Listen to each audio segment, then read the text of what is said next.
Assalamualaikum teman-teman, seperti biasa sebelum mulai Mimin mendoakan semoga teman-teman semua selalu dalam keadaan sehat walafiat. Oke, kali ini kita akan melanjutkan Martial Master versi novel bagian 1913. Bagi yang baru bergabung, selamat bergabung, dan bagi yang belum subscribe dulu lah agar Mimin tambah semangat lagi nih bikin videonya. Oke, kalau sudah kita langsung masuk ke isi ceritanya.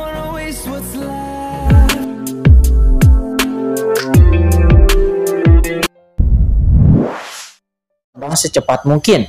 Ketika Qin menemukan proyeksi sungai kematian, dia meminta Xiao Xiao untuk menghadapinya untuk mencegah mengganggu susunan proyeksi sungai kematian ini. Setelah waktu setengah batang lupa, Qin dan rombongannya pun telah meninggalkan wilayah Laut Bencana Abadi dan mereka telah tiba di daerah terpencil yang dingin di dunia bawah ini. Nah, Qin, terbanglah lebih lambat, kata Kaisar Yoming. Sepanjang perjalanan, Kaisar Yoming terus memanggil Qin, tetapi Qin mengabaikannya. Setelah meninggalkan Laut Bencana Abadi dan tiba di tempat terpencil ini, Qin pun akhirnya berhenti. Tempat ini cukup jauh dari Laut Bencana Abadi. Bahkan jika Kaisar Wuyue dari 5 gunung suci datang, itu seharusnya tidak mudah untuk dirasakan, kata Qin mengangkat kepala, menatap Laut Bencana Abadi lalu bergumam dengan kekhawatiran di matanya. Meskipun Chen Sisi disembunyikan oleh penjaga lautan dosa di Laut Bencana dan dia sangat dilindungi, tapi Qin masih sangat gelisah dan merasa khawatir. Lagi pula, siapa yang tahu apa yang dimiliki oleh ahli kuat seperti 4 Kaisar Agung? Jika Chen Sisi ditemukan, maka Chen Sisi akan benar-benar dalam bahaya besar. Namun Qin juga tahu betul bahwa jika dia tetap berada di Laut Bencana Abadi dan menunggu Chen Sisi pulih, maka dia juga akan terekspos. Dan jika dia terjebak di Laut Bencana Abadi oleh Kaisar Wuyue dan yang lainnya, maka Qin benar-benar akan ditangkap kura-kura di dalam guci dan hanya menunggu untuk mati. Meninggalkan Chen Sisi untuk sementara waktu dan meninggalkan Lautan Bencana Abadi adalah satu-satunya jalan keluarnya sekarang. Dan itu juga adalah cara lain yang lebih baik untuk melindungi Chen Sisi. Nah, Qin, akhirnya kamu berhenti, kata Kaisar Yoming. Ketika Kaisar Yoming melihat Qin dan yang lainnya berhenti, dia akhirnya menemukan kesempatan untuk mengeluh, berkata dengan ekspresi kesal di wajahnya. Nah, Qin, mengapa kamu mengungkapkan namaku sebelumnya? Apakah kamu tahu bahwa jika aku datang seperti ini, Kaisar Wuyue dan Kaisar Yama dari 10 istana, kedua orang tua itu pasti akan mencurigaiku. Ya, dalam kondisiku saat ini, bahkan jika aku berangkat lebih awal, aku khawatir akan sulit untuk mencapai Gunung Huangquan sebelum Kaisar Wuyue dan yang lainnya. Bukankah kamu membuat kultivasiku tidak mungkin pulih? Jika aku tidak bisa memulihkan kultivasiku, bagaimana aku bisa melindungimu? Kata Kaisar Yoming. Dia sangat marah sehingga seluruh tubuhnya gemetar. Dia hanya memiliki saraf kranial yang panjang, bukan orang bodoh. Sebelum terbang lintas sebelumnya, dia tidak sepenuhnya mengerti mengapa Qin melakukan ini dan mengungkap dirinya. Tetapi setelah sekian lama, dia jadi mengerti bahwa keputusan Qin sebelumnya untuk melahap Dewi Matahari itu hanya untuk membuatnya disalahkan dan menarik semua orang atas semua yang terjadi adalah akibat dirinya. Kaisar Yoming nampak menjadi tidak mengerti apa yang dipikirkan Qin ketika dia meminta 4 Kaisar Agung untuk menariknya ke arahnya. Prioritas utama mereka sekarang adalah memulihkan kultivasi dari Kaisar Yoming. Namun, jika Kaisar Yan atau Kaisar Wuyue mengetahui bahwa dia akan pergi ke Gunung Huangquan untuk memulihkan kultivasinya, maka itu mungkin akan sangatlah sulit dan Kaisar Yoming tidak akan bisa melindungi semua orang. Yoming, kita akan membicarakan urusanmu nanti, kata Qin. Dia melambaikan tangannya dan bahkan tidak mendengarkan apa yang dikatakan oleh Kaisar Yoming.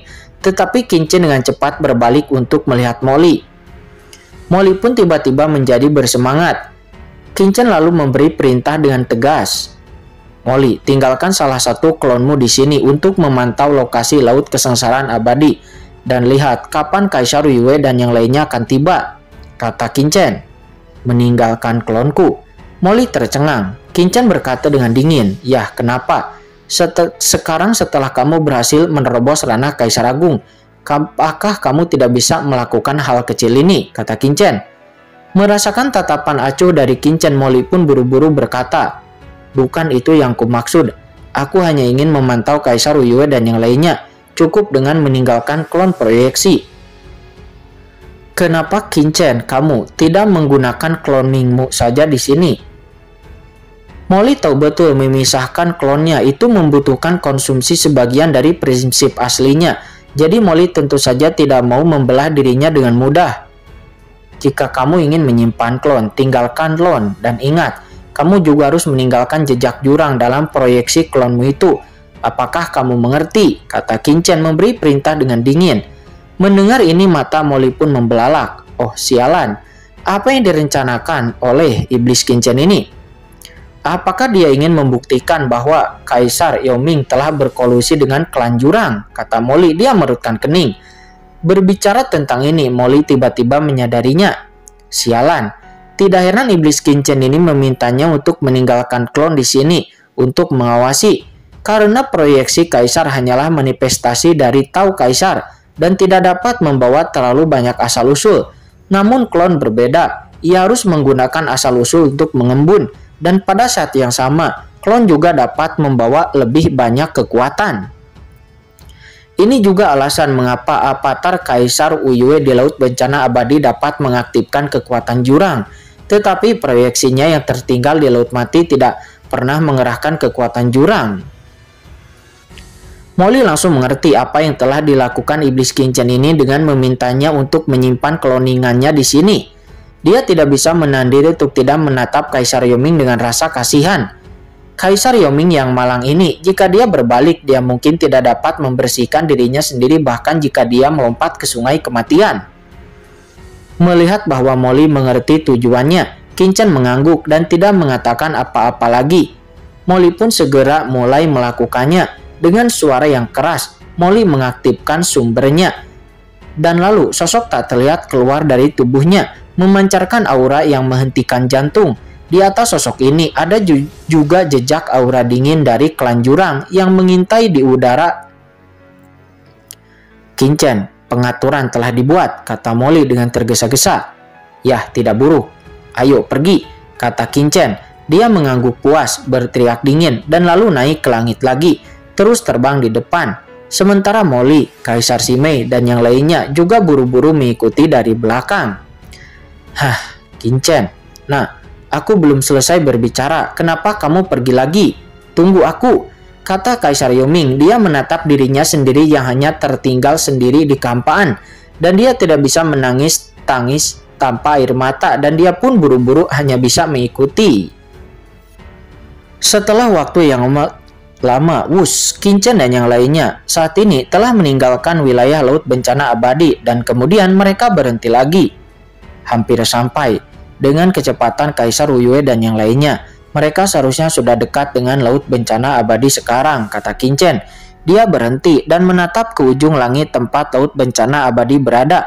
Qin tidak bisa menahan diri untuk tidak memperlihatkan tatapan dingin di matanya.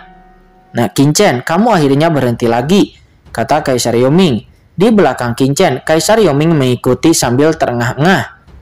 "Nah, Qin, apa yang baru saja kukatakan itu serius. Jika kamu pikirkan dengan baik-baik, akulah satu-satunya yang bisa pulih sekarang." Qin melirik Kaisar Yoming. "Biarkan aku bertanya padamu, jika kamu kembali ke Gunung Huanquan, apakah kamu bisa memulihkan kultivasimu dan kembali ke puncakmu dalam sekejap? Dan apakah kamu akan bisa mengalahkan orang-orang kuat seperti Kaisar Uyue dan Kaisar Yan?" "Ini tentu saja tidak," kata Kaisar Yoming. Dia tertegun dan menggelengkan kepalanya dengan tergesa-gesa. "Bagaimanapun juga, aku salah satu dari 4 Kaisar Agung. Tidak semudah itu untuk memulihkan kultivasiku ke puncaknya. Itu akan selalu membutuhkan banyak waktu. Tetapi kamu dapat yakin bahwa aku pasti akan melakukannya. Pulihkan diri sebelum wanitamu berakhir memulihkan, dan lalu akan datang untuk membantu." Qin mencibir. "Karena kita tidak dapat pulih secara langsung, lalu mengapa tidak? Jika kematianmu saat itu benar-benar terkait dengan Kaisar Wu Yue dan yang lainnya, apakah kamu pikir Gunung Huangquan masih menjadi Gunung Huangquan milikmu? Bahkan jika kamu dapat kembali, berdasarkan situasimu saat ini, dalam keadaan ini, dapatkah kamu melanjutkan kultivasimu dengan tenang memulihkan diri? Apakah kamu tidak takut akan jatuh ke dalam perangkap jika kembali lagi ke Gunung Huangquan? Mendengar perkataan Qin Chen itu, Kaisar Yoming merutkan kening. Apa maksudmu dengan itu? Kamu masih belum mengerti. Molly tidak bisa menahan diri untuk tidak menatap Kaisar Yoming, seolah-olah dia orang bodoh, lalu berkata, apa maksud Qin Chen? Itu sangat jelas. Jika kamu pergi langsung ke Gunung Huangquan, kamu hanya akan mencari kematian. Karena saat mungkin, Gunung Huangquan milikmu sudah berada di bawah kendali dari Kaisar Wu Yue atau Kaisar Agung lainnya. Mustahil. Kaisar Agung Yoming menus dingin. Meskipun Gunung Huangquan milikku tidak sekuat laut bencana abadi milik Permaisuri Ming Yue, namun tidak akan semudah itu bagi Kaisar Agung manapun untuk mengendalikan Gunung Huangquan milikku. Aku yakin akan hal ini. Jadi apa? Molly mencibir. Bahkan jika Gunung Huangquan milikmu belum sepenuhnya dikendalikan oleh Kaisar Agung lainnya, namun karena Kaisar Agung lainnya dapat meletakkan rahasia di laut bencana abadi, apakah Gunung Huangquan milikmu juga akan menjadi seperti dulu? Begitu Anda datang, Anda mungkin akan tidak dapat mengendalikannya. Saya khawatir sudah ada beberapa orang yang jadi mata-mata, dan ketika kamu tiba, maka Kaisar Agung itu akan datang, dan mungkin hasilnya akan tetap sama. Mendengar itu, Kaisar Agung Yoming tampak muram. Jika apa yang dikatakan Molly benar, maka itu mungkin saja. Mengira bahwa dia berada di saat kritis untuk memulihkan kultivasinya. Jika Kaisar Wu Yue tiba-tiba datang, maka hanya memikirkan adegan itu, Kaisar Yoming tidak bisa menahan diri untuk tidak menggigil. Tidak, meskipun apa yang kamu katakan itu benar, tapi sebelum Kaisar Yoming bisa selesai berbicara, Qin Chen tiba-tiba berteriak, "Diam!" Seketika ekspresi Molly juga menjadi serius. Dia tiba-tiba menoleh dan menatap laut bencana abadi. Klonnya yang tinggal di laut kesengsaraan abadi langsung merasakan bahwa ada aura yang sangat menakutkan yang turun ke laut sengsaraan abadi.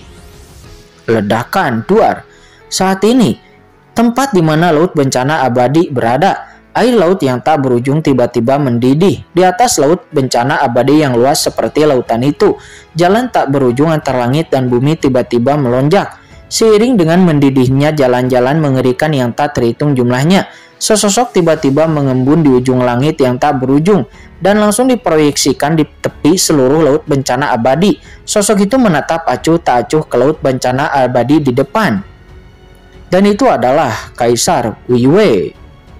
Setelah Kaisar Wu Yue mendapatkan berita itu, dia bergegas ke laut bencana abadi sesegera mungkin. Dan sekarang Kaisar Wu Yue akhirnya telah tiba di sini. Pada saat ini Kaisar Wu Yue menatap dingin ke laut bencana abadi di depannya. Matanya tenang. Laut abadi bencana di depannya tampaknya merasakan bahaya. Air yang awalnya mendidih menjadi semakin ganas. Sama ganasnya dengan tsunami besar. Namun Kaisar Wu Yue berdiri dengan tenang di tepi pantai dengan sedikit rasa dingin di sudut mulutnya. Laut bencana abadi. Kaisar Wu Yue bergumam saat itu setelah dia merancang Permaisuri Ming Yue untuk menghilang dari dunia bawah. Dia tidak pernah membayangkan bahwa bahkan tanpa keberadaan Permaisuri Ming Yue, laut bencana abadi yang ditinggalkannya tetap tidak akan dapat ditekan atau dikendalikan olehnya. Dan itu benar-benar tidak memiliki otoritas ilahi. Dia hanya dapat secara diam-diam mengendalikan Dewi Matahari untuk mengawasi laut bencana abadi ini. Tentu saja, ini juga karena perjanjian antara dia dan Kaisar Yama dari Istana ke-10 yang mencegahnya untuk menyerbu secara paksa ke sini. Namun meskipun demikian, itu masih merupakan aib besar baginya. Sekarang setelah peristiwa besar seperti itu terjadi di laut bencana abadi, dirinya Kaisar Wu Yue tidak dapat lagi menahan diri dan ingin menyerbu dengan paksa. Dan boom! Pada saat ini Kaisar Wu Yue datang langsung ke sini dengan kedua tangan di belakang punggungnya.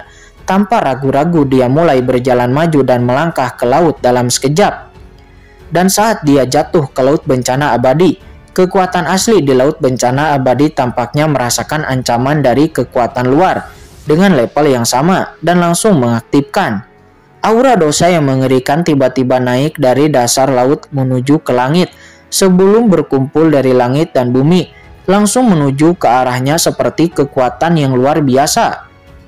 Dan lalu melawannya dengan paksa, dihadapkan dengan kekuatan dosa yang mengerikan melonjak dari dunia ini. Kaisar Wu Yue sama sekali tidak menghiraukannya. Dia berjalan selangkah demi selangkah menuju kedalaman laut bencana abadi dengan matanya yang dingin. Dan lapisan-lapisan hantu gunung yang mengerikan terus mengalir keluar dari tubuh Kaisar Wu Yue. Dan ketika bayangan-bayangan gunung ini bertabrakan dengan aura dosa di depannya, terdengar suara gemuruh. Kekuatan dosa di depan terdampak secara paksa untuk membuka saluran besar yang mengarah langsung ke kedalaman laut bencana abadi. Namun tekanan dosa yang mengerikan antara langit dan bumi tidak dapat mendekatinya. Itu berhenti beberapa senti di sekitarnya. Tidak peduli bagaimana itu melonjak, itu tidak dapat mendorong kembali Kaisar Wu Yue. Kaisar Wu Yue hanya berjalan selangkah demi selangkah, dan dengan setiap langkah yang diambilnya, air laut di bawahnya meledak dengan gila mendidih dengan hebat. Tidak peduli seberapa kuat laut kesengsaraan abadi, itu hanyalah asal-usul yang ditinggalkan oleh Permaisuri Ming Yue. Bagaimana itu bisa melawan dirinya yang merupakan seorang Kaisar Wu Yue? Kaisar Wu Yue ini memiliki aura yang sangat menakutkan. Di luar cakrawala yang tak berujung, Qin Chen dan yang lainnya merasakan pemandangan ini melalui klon Molly. Dan mereka semua memusatkan perhatian, ekspresi mereka nampak berat. Seberapa mengerikankah kekuatan dosa di laut bencana abadi? Semua orang telah lama menyadari kekuatan dosa yang begitu dahsyat itu. Akan tetapi kekuatan dosa yang begitu mengerikan ditekan hingga mati di saat menghadapi Kaisar Wu Yue. Tingkat kekuatan ini lebih dari 100 atau bahkan 1000 kali lebih kuat daripada klon yang dibunuh oleh Qin Chen dan yang lainnya sebelumnya. 4 Kaisar Agung memang layak atas reputasinya. Qin Chen dan yang lainnya tampak serius, merasa takut di dalam hati mereka. Benar saja, orang-orang kuat seperti itu tidak dapat diremehkan. Kaisar Wu Yue jauh lebih menakutkan dari sebelumnya. Mata Kaisar Yoming yang melihatnya juga mengecil, wajahnya tampak jelek. Merasa bahwa kekuatan Kaisar Wu Yue jauh lebih kuat daripada dulu. Sebagai salah satu dari 4 Kaisar Agung, Kaisar Yoming dapat memahami secara mendalam perubahan kekuatan Kaisar Wu Yue. Namun, laut kesengsaraan abadi ini seharusnya tidak menggunakan kekuatan penuhnya. Apakah ini sengaja menyembunyikan kecanggungannya untuk menyembunyikan Chen Sisi? Kata Qin Chen, dia mengerutkan kening. Qin Chen secara naluriah merasa bahwa laut bencana abadi belum mengeluarkan kekuatan aslinya. Dan pada saat ini, seluruh laut bencana abadi tiba-tiba mendidih lagi. Jauh di kedalaman laut itu, kekuatan dosa yang mengerikan terus melonjak. Dunia tampaknya tidak mampu menahan kekuatan ini sama sekali. Itu sangatlah luas seperti air terjun, menghancurkan Kaisar Wu Yue. Kekuatan dosa ini bahkan lebih kuat dari kekuatan dosa sebelumnya. Namun tetap Kaisar Wu Yue tampak acuh tak acuh. Dia hanya berjalan maju selangkah demi selangkah. Kekuatan dosa yang tak terhitung jumlahnya tidak dapat mengenainya. Di kedalaman laut kesengsaraan abadi, kekuatan dosa yang mengerikan tampaknya telah merasakan ancaman dari Kaisar Wu Yue, meluncurkan putaran serangan yang ganas. Seluruh laut kesengsaraan abadi mendidih saat ini, mendekat seperti gelombang satu demi satu. Namun Kaisar Wu Yue yang berada jauh di laut bencana abadi masih tidak berdaya, karena dia dihalangi oleh bayangan-bayangan gunung besar di sekitarnya, dan kekuatan dosa sama sekali tidak dapat mendekatinya. Kekuatan dosa yang mengerikan yang terkandung dalam lautan bencana abadi ini cukup dengan mudah untuk membunuh seorang ahli Kaisar Agung yang kuat. Namun itu sangat mustahil untuk bisa menekan Kaisar Wu Yue sama sekali. Dan hanya dalam beberapa saat, Kaisar Wu Yue telah menembus jauh ke kedalaman lautan bencana abadi.